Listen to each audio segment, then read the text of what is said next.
So how's everything going? I heard it's been a little busy. Yeah, I put the panic into my poor publicity friend Erin. I was sleeping at my hotel. I took the red eye in this morning, didn't sleep, got the middle seat like that, and so I grabbed a little nap there. Set the alarm on my iPhone, still on vibrate. Frantic calls to the hotel. Where are you? But I'm here. Everything's okay. Yeah, we're here now. That's the good thing. So, again, thanks all for coming. Really appreciate it. And Nathan, tell us a little bit about Castle. It's kind of it's a cop show, obviously, but it kind of crosses genres in a lot of ways. It's got a lot of tones going on there. You know what? We got a murder mystery here. I mean, we're no stranger to the murder mystery police procedurals, but we're not zooming into any wounds and going past the liver up to the pancreas. We're if you've ever watched CSI and said, there was a joke right there. If you just said, because the guy he really lost his head. There was a joke. He could have, he didn't go for it.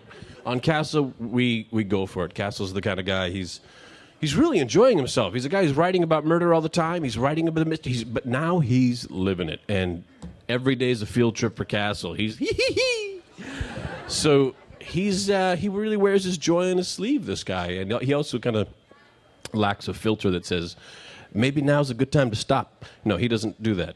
Do you ever go too far with the character? Do you ever feel like the writers go too far at all?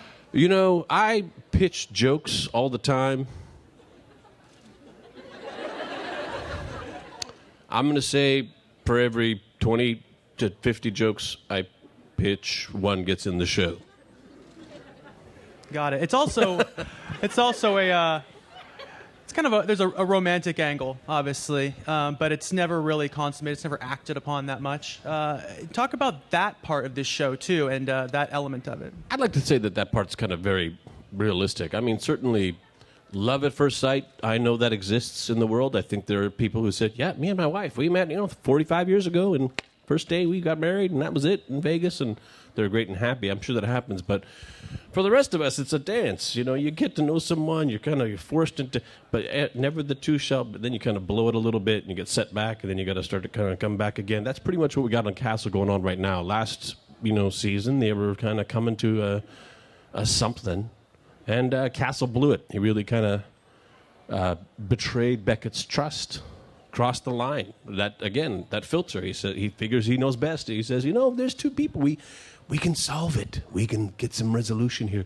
And she's had her resolution. She's done with investigating her mother's murder, but Castle pushes it. There's a setback. Now, obviously, we got another season coming up, so something's going to have to happen where these two actually proceed along and build again a relationship, get back to somehow where they were. That is what I was going to ask you next. I mean, this is kind of the cliffhanger of all cliffhangers. I think it's about your mother, right? That's the line. And so I don't know how into detail you can go about what's going to happen this season, but I mean, how does that relationship repair itself, and how do you kind of regain that trust with Kate Beckett? Well, I don't want to give too much away. I mean, like I said, we have a second season, so something's going to have to happen. I think I found it satisfying. I mean, it's about at the end of the day, the show's about people. How do people come together? How do people look past the flaws? How do people come together after a betrayal? Let's tune in. Monday at 10 p.m. on ABC.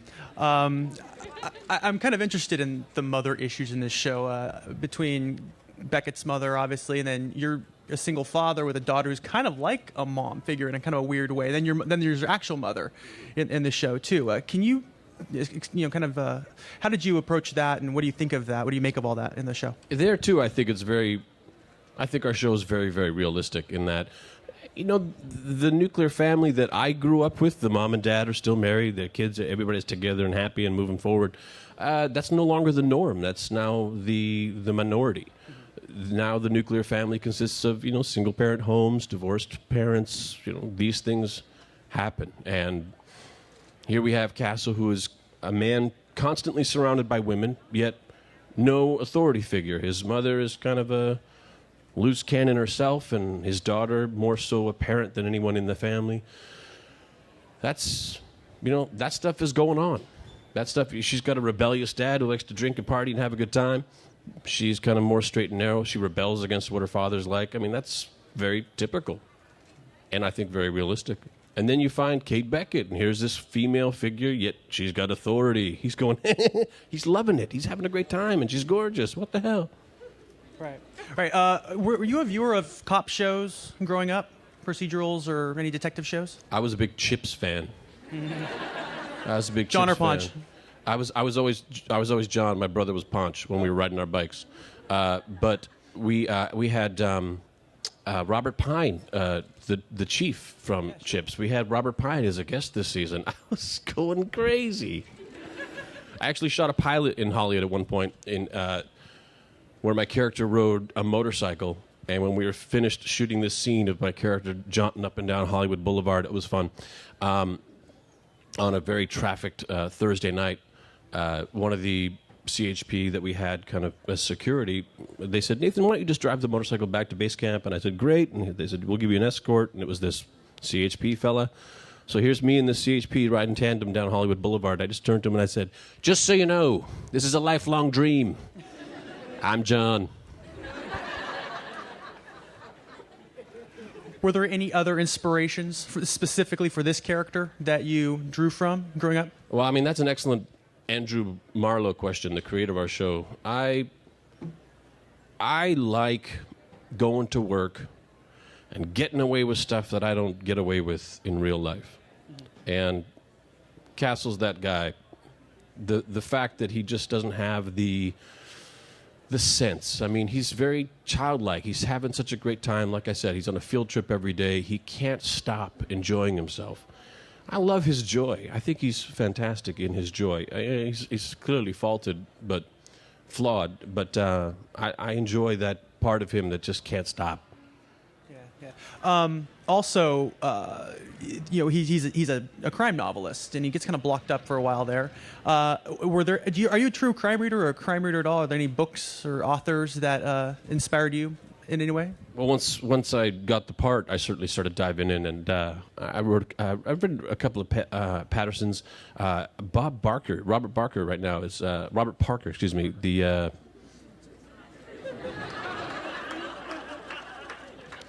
I'm just going to stop my phone from vibrating in my pocket, distracting me.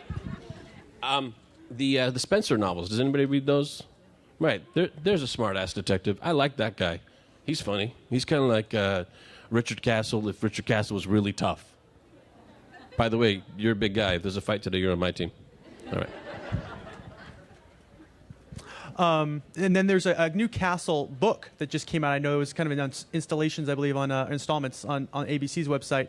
So how long are you going to be allowed to just tag along with Kate Beckett? I mean, if there's a book out now and you've kind of got your story, I mean, how long you just kind of, at what point you become her de facto partner, kind of honorary cop? Exactly. It kind of comes to a head in one of our episodes. I mean, the book gets finished. That was the long and short of it. He was going to tail her until the book was done. So we deal with that too. I'd hate to spoil anything. Okay. How did this role come to you? How did this series come to you? I had a deal with ABC. They had one of those. They call it a holding deal or a development deal, where they're gonna say, "Well, we'll find something. We'll do something together. It's gonna be great." So they kind of lock you in, and then you get a stack of whatever they're going to do that year. And for no reason, Castle was just on the bottom of the stack. So you make your way through, and the meetings happen in a particular order. You read before you go in, you educate yourself. And I finally got to Castle, and I thought, wow, this would be a lot of fun. This would be a piece of cake. I could do this. I know exactly what to do. I know how. I better go have a meeting. I better tell these people. And I was working on Desperate Housewives at the time, just kind of finishing off my season there.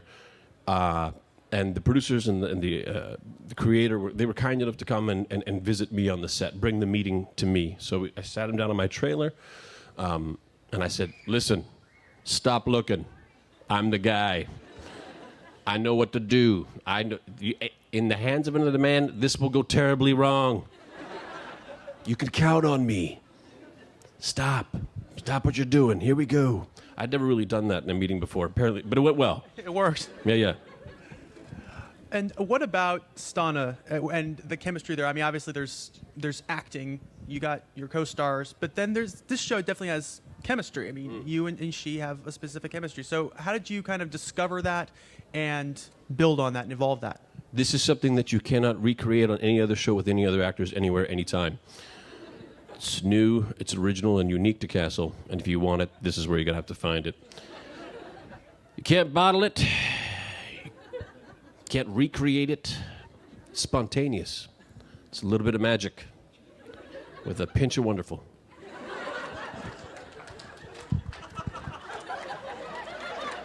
Let me be more specific. I'm straight shooting you, man. This is not even... Can you describe your first meeting with Stana and how you talked about discuss these characters? We were having a lot of girls come in, and we were talking and chatting, and I had stood up to grab some peanut M&Ms out of the candy dish on the casting director's desk, and all the producers are talking. They said, "Ladies and gentlemen, this is Stana," and I turned around, and everything went, woo. Slow motion, everything was kind of fuzzy. There was a glow behind her. Oh, no, no, no, no, no, no. Next thing I knew, she's Beckett. Awesome. Okay. Why don't we take a few questions? There is a mic which Frank will take to someone. Let's see this gentleman right here. He will Ladies not and be gentlemen, denied. Frank. Right? Yes, sir. Nimble fingers. Nimblest fingers in the Apple Store. Next to me. Where do you film the show, and what are some of the difficulties of shooting on location versus the set? Excellent, excellent question. We film at Raleigh Studios. We film the locations we do in downtown Los Angeles. There's a lot of Los Angeles that was built right about the same time New York was being built, so we got very similar architecture and things going on. Occasionally we have to go in and digitally wipe out a palm tree in the background. Absolutely true. Some of the difficulties, you get into these older buildings, I'm telling you about just something we had happen just this week. You get into these buildings, they were built a long time ago without consideration for one day we're going to fill this place up with, 80 to 90 people and, $70,000 worth of very hot lights. So there's no ventilation, there's certainly no air conditioning. So you got a very hot day in Los Angeles cooking this building all day long, and then we slip in there in the evening and try to cool it down. It just doesn't work. That's a challenge. That's a challenge. You can be cold and pretend you're not. You can't be hot and pretend you're not. I'm a sweaty guy on a good day. Over here, next question. Please. Mr. Fillion, I was curious if you Please, call me your lordship.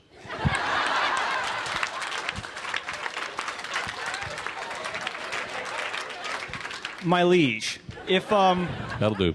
have you ever tried your hand at writing, and if you haven't, has the character of Rick Castle inspired you to? I have tried my hand at writing. The ABC deal I was talking about, it was born of a pilot I wrote, a buddy comedy that I designed for Alan Tudyk and I. Alan Tudyk from... most of you seem to know. That's excellent. It was a story about two brothers, one kind of miscreant ne'er-do-well that always kind of relied on his older, more responsible brother. And then the older fella's life falls apart, and then he has to turn to his brother, who's this basically a con artist, small-time criminal, because they've started a repo business. So now he's turned to his brother for help, saying, now I need you and your expertise, and how do we do this? And he's kind of trying to make a new life for himself after his life falls apart. I'll tell you this. Writing is a lot of pressure. I can't imagine writing, creating a show, and then being responsible for every week it being fantastic. Never mind having those responsibilities on top of being in the show.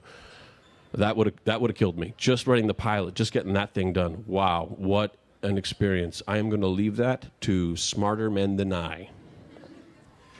What's going on with that show? Because that was like at least a year and a half ago, maybe 2 years ago, right? A year in Africa? What? Repo Brothers, right? Yes, Repo Brothers. Yeah, what's going on with that? Because that's been a while. We in wrote it. development. We put it out there. The student network. They said, "Yeah, but we're not going to." We picked out these ones, and yours didn't make it. But we'll find you something. That's pretty much it. It was a little bit of Because that was tough. I was looking at an early heart attack. No, don't want that. Who's Right. next? We have a question here in the second row. Okay. What? Oh, right here. Hi. What would you say, besides your obvious presence, would separate Castle from the other crime shows out there? I think what we were talking about earlier, as far as being a little bit, it's obviously lighter fare. It's obviously a little more irreverent. We had a bunch of homicide detectives hanging around us while we were filming the pilot here in New York City. These guys are not brooding, haunted. Someone else got killed. When will it stop? They weren't those guys. They were hilarious. Their stories were brilliant, incredibly entertaining and comedic. It just so happens they all started with, so this guy gets killed. That's the start of every one of their jokes. I mean, it was incredible. And they're funny. I don't know. I mean, that's real life. I guess that's a choice. You could become haunted and brooding, or you could use the comedy to balance out, the darkness of people are getting killed. But people get killed all the time. And if it's your job to go find the guys who killed the fella, that's your job. And eventually it'll become mundane, and eventually you want to become, entertained. But you still do your job. They're just doing a job. It's just a job. Over here. Yes. Hi, Your Highness. I was just wondering, with Hollywood capitalizing on like a whole bunch of remakes, if they ever redid the Evil Dead series, would you ever consider playing Ash? Yes. Awesome. Yeah, that would be a good one. I've often thought about that whole scene with the hand takes over. Yeah. We have a question here in the fourth row. Yes, sir. Do you write the sheer brilliance that is Richard Castle's Twitter? No, I do not. No. No. No, that is one of the writers, or a couple, actually, there's a couple of people, and they all kind of come up with stuff. There's a team. There's an entire team that, while they're not busy writing our show, will write little 140-character bits for Richard Castle's Twitter. Yes. Do you have a Twitter account, Facebook? I on do. any of those things? I'm at Nathan Fillion. How often do you tweet? And what do you get out How of it? often I tweet is directly disproportionate, oppositely, what's the word I'm looking for? Inversely proportionate to how incredibly busy I am on the set of Castle. So if there's like a long setup and we have to do the thing and turn it around and this and that, I might pull up my phone and give a little tweet. If I'm real busy. Then there you have it. Over here. Right over there. Yes. Hi. One, I want to congratulate you on the Emmy win.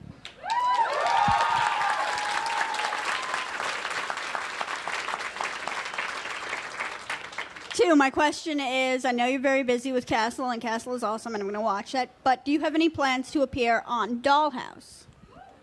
Thank you. Let me give you a little rundown of my day. So Monday morning, I wake up about 5 o'clock. I get to work at about 6 a.m. I work a 14-hour day on average. The union provides you what they call turnaround. It's 12 hours. From the time you leave work, you got 12 hours till you have to be back there. So if a 12-hour day, that puts you at about 8 o'clock in the evening. That means you have to be there at 8 o'clock next day. They might force your call, saying we're going to force it up to 7. So now you start at 7, now you go till 9. And then you start at 9, and then you go till 12. And then you start at 12, and you go till 2 o'clock in the morning. So by Friday, you're done at 2 o'clock in the morning. That's every week. That's kind of erases the possibility of you having a moonlighting gig. They did a little magic and shuffled and wrote me out of a couple scenes for just I could come down here Friday, hang out with you, Stu. Thanks, I'm having a good time. Yeah, me too. I appreciate it. It's not lost on me, Nathan. Thank you. Speaking of Lost, remember that time I did Lost? That was awesome. Good segue. Yeah, so I would love to do an episode of Dollhouse. That would be fantastic. Hanging out with Eliza Dushku, maybe Alan Tudyk could come back. We could hang out there. Amy Acker, I don't know, is she still on that thing? She's okay, good. Hanging out with Amy Acker, hanging out with Joss. What was his last name? You know the guy. And that would be a lot of fun. I'm all booked. I'm all booked. Aw. We got another question Sure, here in the second sure. row. Right in the front. Hi, Nathan. Bonjour. When you free up some time, because obviously you're very busy, do you plan on doing more internet stuff like PG porn or more specifically Dr. Horrible 2, finally? I can tell you this for sure. There are plans for a sequel to Dr. Horrible, another installment.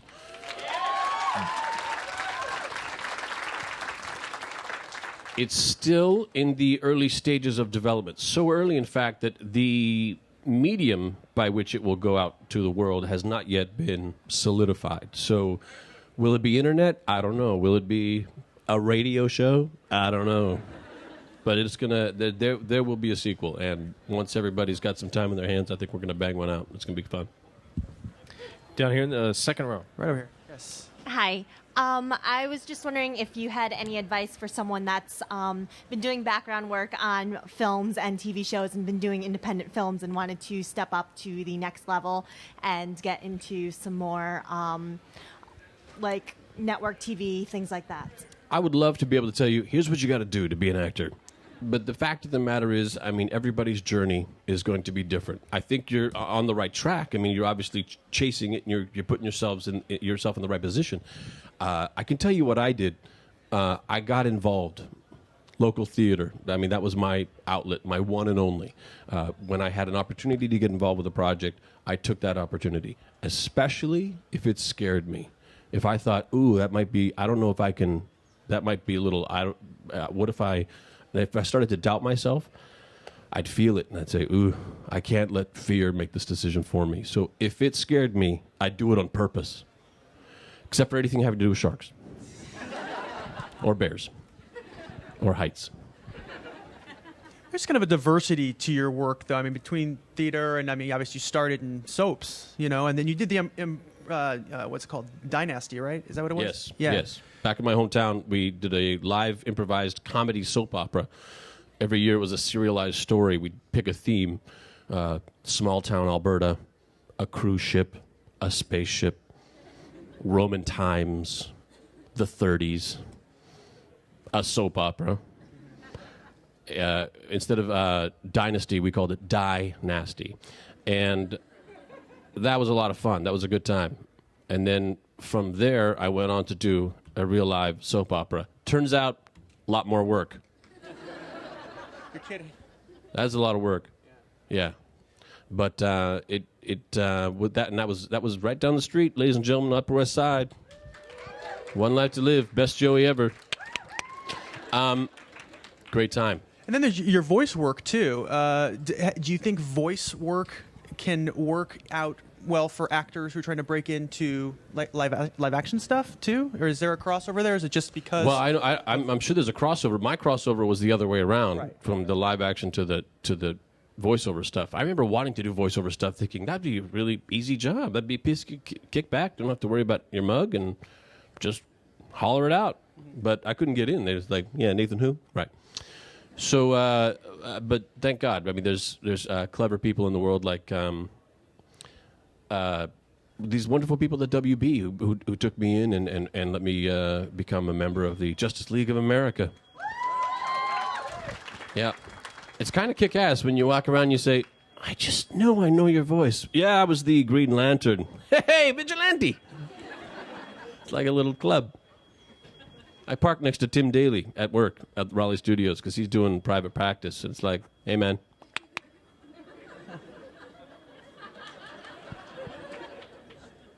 We've got a question over here in the third row. Okay, yes. Hi. First off, Bam said the lady. Feed Bam the said birds. the lady. Feed the birds. birds. Anyway, actually, everything you've been talking about is a perfect segue into what I was going to ask.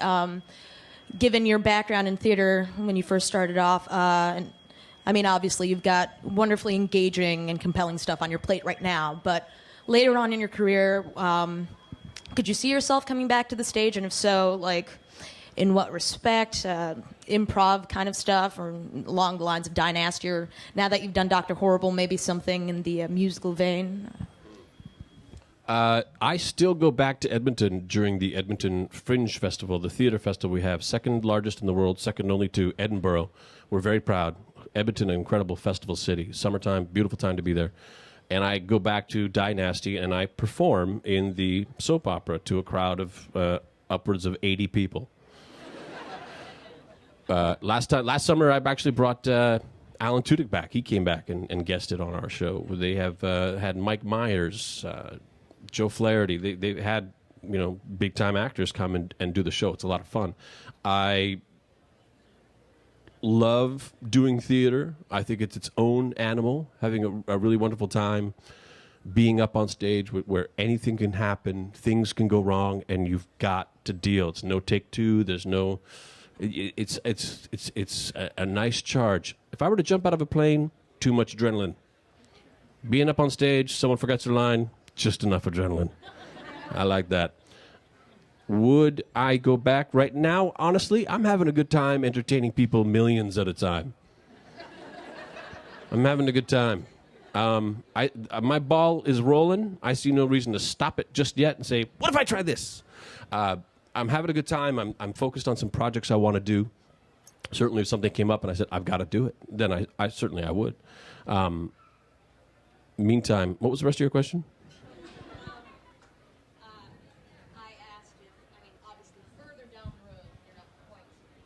All right. Oh, you know what you said about the musical? Here's what I was going to say about that. If I were living in Wisconsin and I said, I'm going to buy a ticket to a Broadway show and I'm going to go see Nathan Fillion in New York City on Broadway. And then I heard me sing.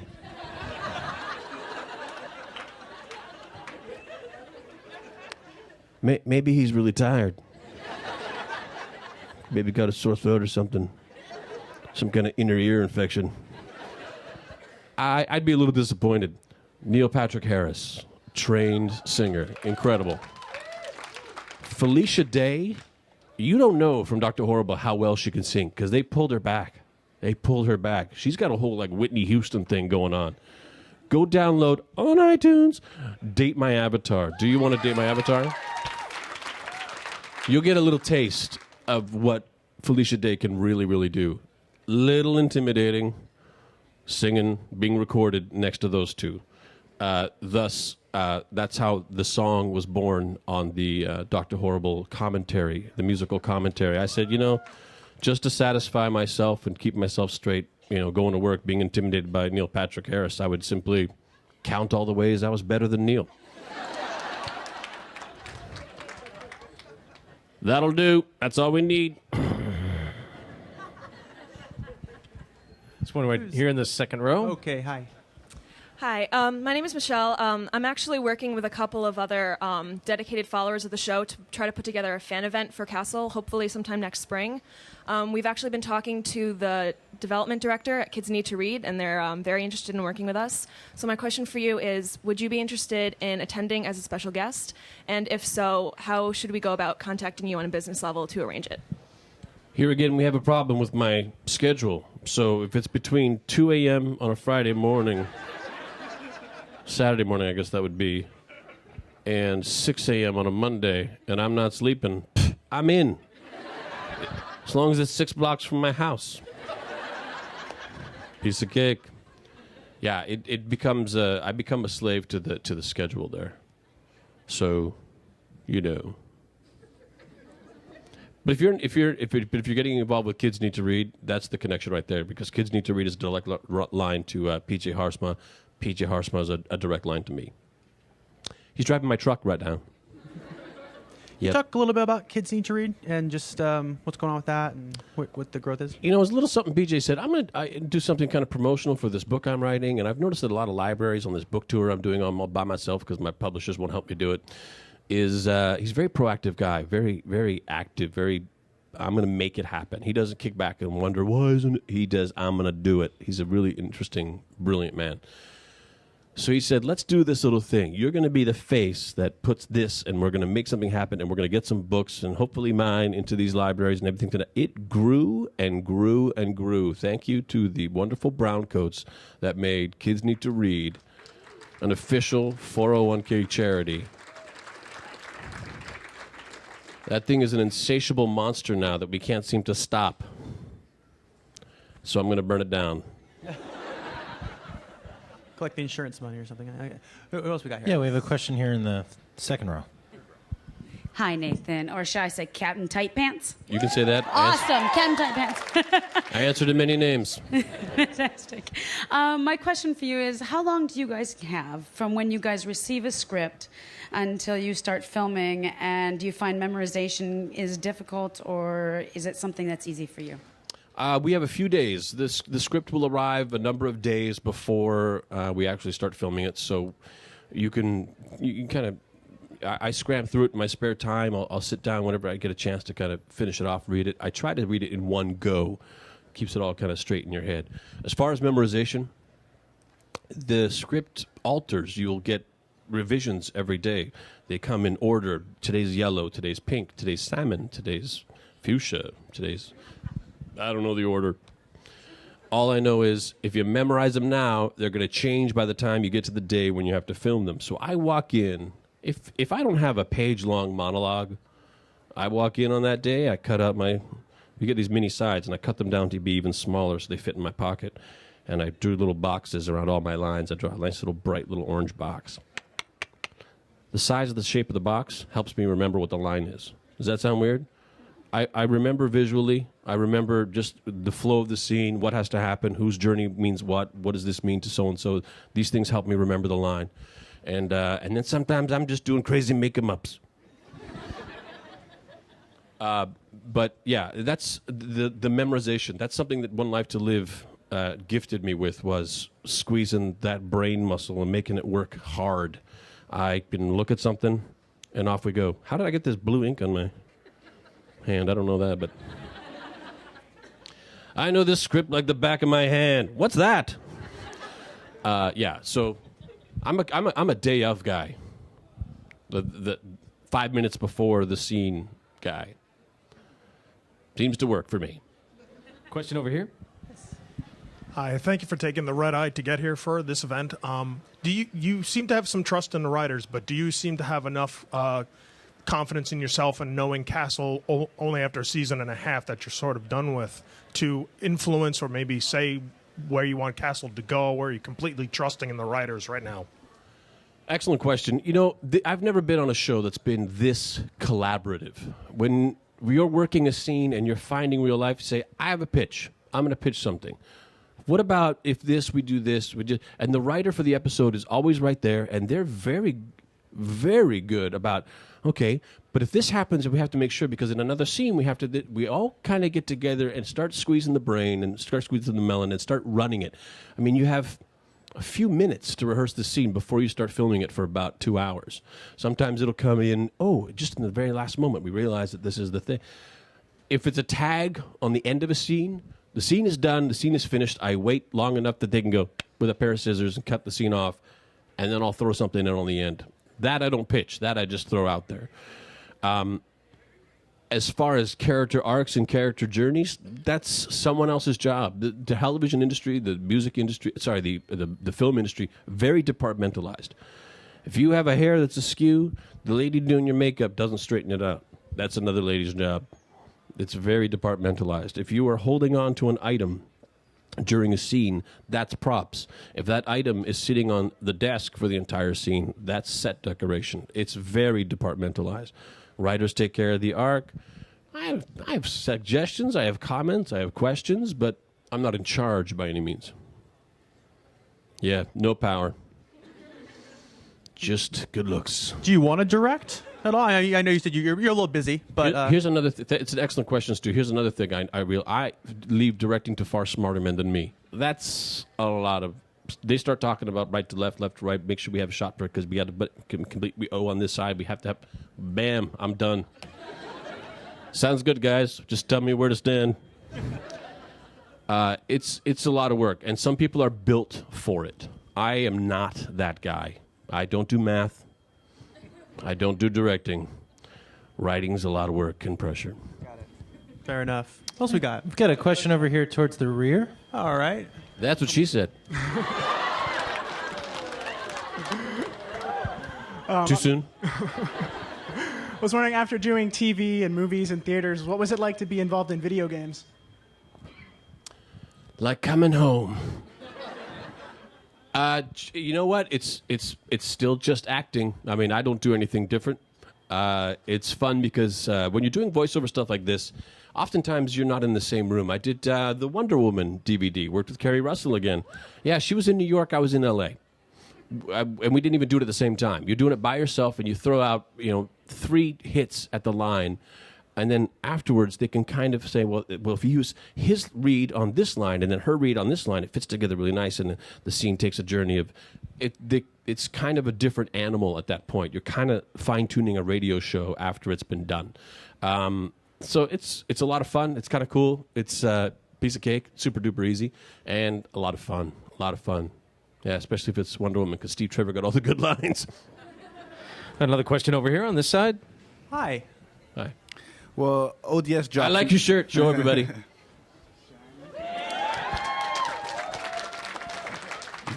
ODS drops in a few days. I just wanted to ask you on Halo, what's your weapon of choice? Excellent question. Well, Halo 3, I got to say, I'm a battle rifle guy. Does anyone play Halo here? Wait, let me ask, who doesn't play Halo? That's right, this will mean nothing to you. You see, I find with a 3-round burst, and you lead them just a little bit, the farther they are, the more you lead, you're going to get some good headshots in, up close, 3 in the head, 1 whack to the chest. They're down.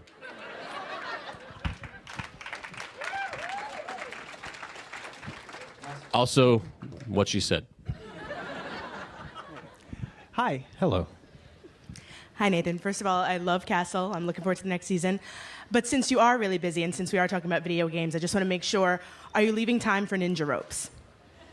Or have you let your game fall off? You know what? Ninja Ropes has been replaced in my life with a new love called Rope and Fly, because I don't have to wait for an internet connection. It's an app. It's an app available at the iTunes store. I hope they send me a check for all the. Yeah, Rope and Fly. That's the new one. When he falls, it's a very satisfying crash. And you can change his pajamas. You can change his outfit. Yes, sir. Hello. Hi. Just a quick question, a little two-parter. Quick question. Is that beat burning in anyone else's brain from the inside? Just checking. Okay. My girlfriend and I just drove 17 hours from Halifax. And you're terribly disappointed. And no. Just wondering, after your questions here, if it was possible if she could get a quick picture with you before she explodes. Anything's possible, okay. But I make no promises. All righty, thank you. And just wondering, what would you do if you weren't an actor? My plan B was to be a teacher. I come from a family of teachers. Both my parents, thank you, I'm glad. Big fans of my parents. Both my parents are retired high school English teachers. That's why I talk so good. And my brother, Jeff, who will be joining me tomorrow, he's coming in, that'll be fun, is a elementary school principal. I have a lot of respect for teachers. I had a lot of great teachers. I had a couple of crappy teachers. And I said, I can do this better. I know it. And I said to my folks, they were just dying for me to find something that interested me. I kind of had no direction. I wasn't into sports. If there was a club of some kind, you had to meet a certain place at a certain time. It's like, what if I'm busy? What if I don't want to go Tuesday at 8 o'clock in the morning? Maybe my favorite cartoon is on. This is before TiVo. So I said, I want to be an actor. I think that's going to be a lot of fun. I'm getting a lot of charge out of it, and people are starting to pay me to do it. Granted, it was $17 a night, but it was money, enough for beer and hot wings. And I said, but what I'm going to do is I'm going to get my degree, and that'll be my plan B, and once I have my degree, I'm going to take a shot and see what happens, and I can always fall back on the degree. And my parents loved it. They said, well, that makes perfect sense. So off you go. How can we help? And then I got a call from New York City 4 months before I graduated. How'd you like to be on a soap opera? And I dropped school like a hot rock. So long, suckers. My mom still kind of regrets she says, well, my one son is an elementary school principal, and my other is a university dropout. You ever promise But she you to says go it back? with a wink and a nod. you have any plans to go back, ever finish that? You know what? My plan is at my university because they've asked me a couple times for money and a couple times to come and host some events. I said, hey, guys, you know what? Looks like I got something you want.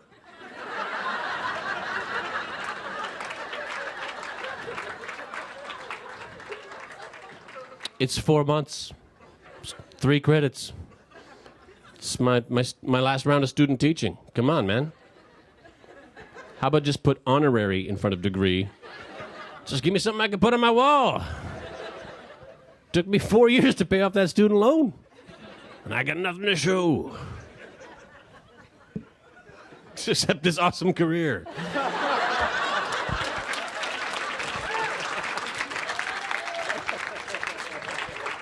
It'll do. Who else? Any more questions? Hello. Nathan. Present. I noticed that a lot of the characters you get cast as have a certain swagger to them, this macho confidence that you really seem to connect with. Do you ever sort of tire of this masculine humorous, or is it just so fun that it's like... No. Next question. Yeah. You know, whenever I'm, whenever I hang out with Joss Whedon and that gang, I don't know why, I play the character of Captain Hammer. This was long before Captain Hammer. I once won the very prestigious Saturn Award. It looks like a golden wave with the planet Saturn sitting on top on this huge base. I was the Man of Tomorrow. A Sci-Fi Magazine, I believe, is one to give those up. Not televised. The following day, Joss had a brunch at his house. He would have a brunch, and everybody would read through a Shakespeare play. He would call you up in advance and say, "You're playing these characters, and this is the book we're using, so let's go." And it was a lot of fun, sitting around his backyard. Beautiful, wonderful day, champagne and orange juice, I called them mimosas. I would arrive with this award hanging around my neck, and I'd give him a big hug, and it would clang between us. Oh! I keep forgetting I'm wearing this.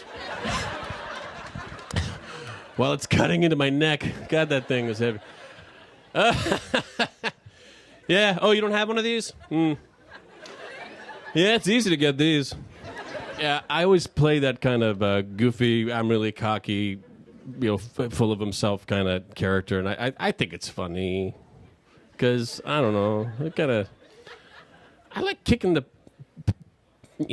yourself in the balls. I like that kind of taking the air out of whatever, tires you might be rolling on at the time. I think that's really funny. And so when you put yourself up and say, "Look how great I am," it's an easy way to fall and fun. I think it's I do try to do it in a self-deprecating way. I think I do. But it's a lot of fun. And then of course, if you do something well, people say, "Yeah, he could do that." And then you're doing it again. But yeah, it's a lot of fun. Can you tell us about your character in Trucker, which is coming up, I believe, next month? Yes, I did an independent film with Michelle Monaghan. Oh, she's so talented. And Jimmy Bennett. Do you guys remember Jimmy Bennett? You do, because he was the young Captain Kirk. That's right. Whipped the car off the cliff. That was a beautiful car. Still hurts. We did this great movie out in Riverside. Not the field. You want me to kill them all?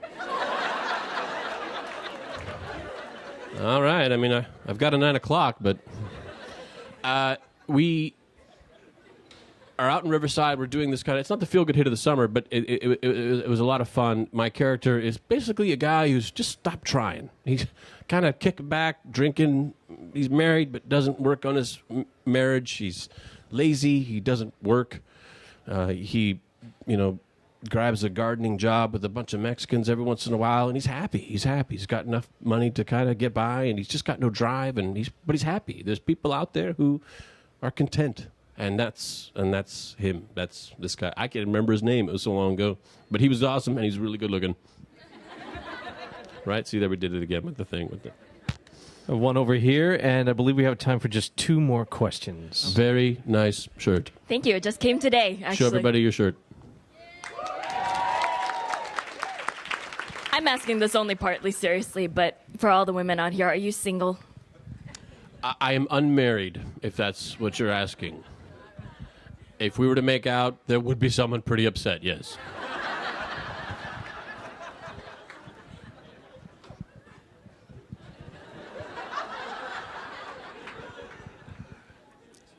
I had a girlfriend one time, I got to tell you this story. She said to me, this was not my present girlfriend, but another girlfriend said, you know, we should come up with our forgivable affairs list.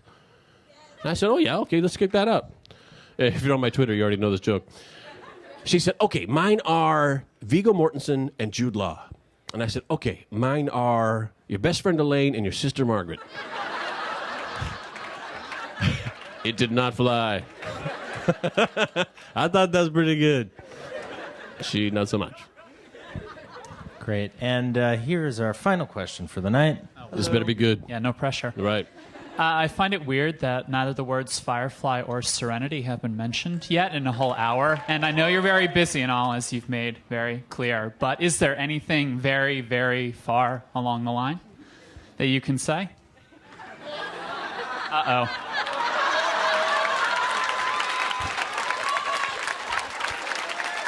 Damn you. I want to say a special thank you to you. You're very welcome. Plant. I said, here's what's going to happen tonight. And you almost let me down. Well, I just got you some money, so I hear you. And here's what I always say every time this question's asked to me. Is first off, if there was going to be more, you wouldn't hear it from me. This is not how you would hear it. I would be reading about it in Variety, just like you guys, and then it'd be like an internet explosion. That's pretty much how that would happen. I once made a joke, yeah, and I'll be on the set of Serenity 2. And someone wrote it, oh, well, Nathan said, and brought it to Josh. I went, oh, guess what Nathan said? I was like, oh, you dick. Nice. Way to go. Fact of the matter is, that was 2002 that we did that television program, and then I think 2004 that we did the film. I didn't think... number one, I had no idea it would have the legs it has, right? People still digging that show. People still saying, yeah. And I empathize. I'm a big fan of that show. I really liked it. I really did. And I was front and center watching it. This show's great. Nathan, we're rolling. Right. Sorry. I love your work, Ron. Pew. I think Summer's really crazy. That's from me to you. I never thought, it was so funny, the way, hardly funny, way the experience of the show and my experience with the show paralleled Malcolm Reynolds' experience with the war.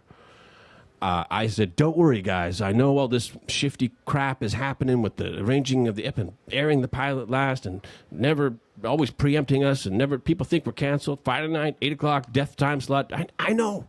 But we're making a good show. We're making a great show. Everything's going to be all right. You're canceled. What? I was right there with my heart and it bam, bam, right in it. Squeezed it. And I was down for the count. Locked my doors, pulled down my shades, started shoveling the chocolate ice cream. 20 pounds later, Josh says, I'm going to try to make this into a movie. Good luck, buddy. It's you against a corrupt system. You go ahead and try. Heartbreak and despair is what's waiting for you. You want to know what your problem is, Josh? You want to know? You got hope. And Faith. Oh, remember Faith? She was cute on that Buffy show. Whew. What was I talking about? I was pretty down about it, and that's exactly where I was. I said, good luck, buddy. It's you against the world, and he did it. So I say never, but I also say nothing's happened. Nothing's happened. There's nothing in development. There's no rumors. There's no stirrings. There's no anything. There's that. But I have little to do with that. I sign them a bunch. So I mean, I say no, there's nothing going on, but I also say never say never. I was a fool. More than once. Twice. Probably more than that, but that's another story, and that was the last question. And it made me a buck. Sucker. Thank you very much, Nathan Fillion. Thank you all for coming. Thanks for coming out, you guys. I had a great time. It was wonderful.